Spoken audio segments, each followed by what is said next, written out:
yan, magtalo-talo na yan sila. Oh, 'di ba? Tapos aawayin yung asawa, aawayin na yung asawa kasi halos wala ng time sa asawa niya kasi puro alaga ng bata, wala ng lambing, kumbaga wala ng lambing, nawawala yung sweetness na mag-asawa dahil sa problema, simple na problema lang. Simple lang naman problema na yan, eh. Totoo, simple lang. Simple lang na problema kasi, 'wag kasi mag-asawa agad kung hindi ka sigurado. Sabi nga nila, sa panahon ngayon, kung wala kang pambiling bigas, huwag kang mag-asawa. O kung wala kang, pambiling isang, kabang bigas sa isang araw, huwag kang mag-asawa kasi number one, priority talaga ngayon ay yung pagkain 'no.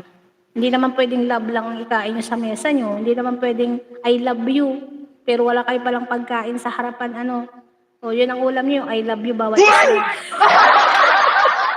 Magdidilim at magdidilim ang mata mo 'pag gutom ka na. Tapos marami ka pang labahin, luto dito, luto doon, tapos anak mo iyak-iyak. Tapos wala asawa mo, saan? 'Di ba? Asan asawa mo? Uuwi yan 'pag ano na galing sa trabaho, uwi na sa galing trabaho. Ikaw siya naiwan sa nanay sa bahay, gawa mo lahat. O halos hilik na lang marinig mo diyan. Hilik na lang marinig mo diyan sa gabi. Kahit pag-alaga ng anak mo halos hindi ka malingon. Base sa experience lang ha, hindi ko naman nilalahat. Hi, Ma'am Michelle, good evening. Ayan. Others are getting divorced because of their boyfriend who live to interfere in the lives of, ano daw, wait lang, Tagalogin natin. Yung iba naman po, nang dahil sa mga biyanan, kaya naghiwalay dahil sa mahilig, mangialam, may buhay ng may buhay. Pangalawa lang po yan. Pangalawa lang po yan sa problema, no?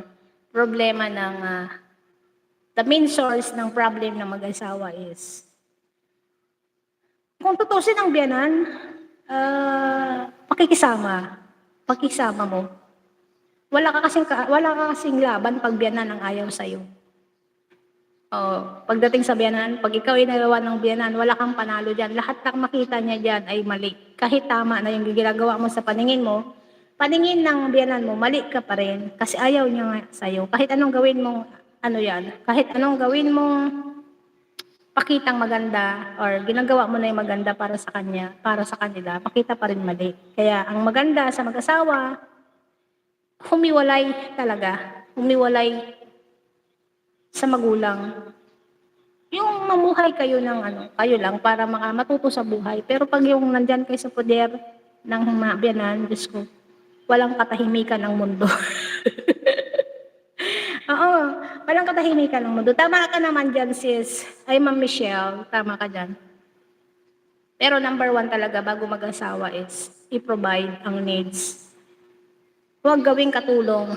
Yeah, huwag gawing katulong ang naano ang asawa nyo. Kasi nag-asawa kayo dahil may katulong kayo, gano'n. May katulong, may katuwang. Pero pagdating ng araw, ang katuwang na yun, na ginawa niyo ng katulong. Oo. Malas na lang ng isang girl kung talagang love and support ng asawa ay nandyan. Yung iba pabaya talaga. Inuuna barkada, inuuna scatter, inuuna ang barkada, inuuna yung sariling kaligayahan, iniwan na lang yung asawa sa bahay, di ba? Magtrabaho ka diyan, gawain niya lahat, di ba? Mahirap maging nanay, totoo lang. Ako na magpapatunay na mahirap ang isang ina. Ako isa lang yung anak ko, pero hirap na hirap ako para ako nag-anak ng 10. Number one ay disiplina. Diyan ako nahirapan ang discipline. Lalo sa kabataan ngayon, iba. Kaya sabi ko, pag ako'y bata pa at bumalik sa anong tawag doon, yung ikot ng mundo. Time travel ba? Yung bumalik ka sa gusto mo, mas pipiliin kong wag na lang mag-asawa talaga. Oo.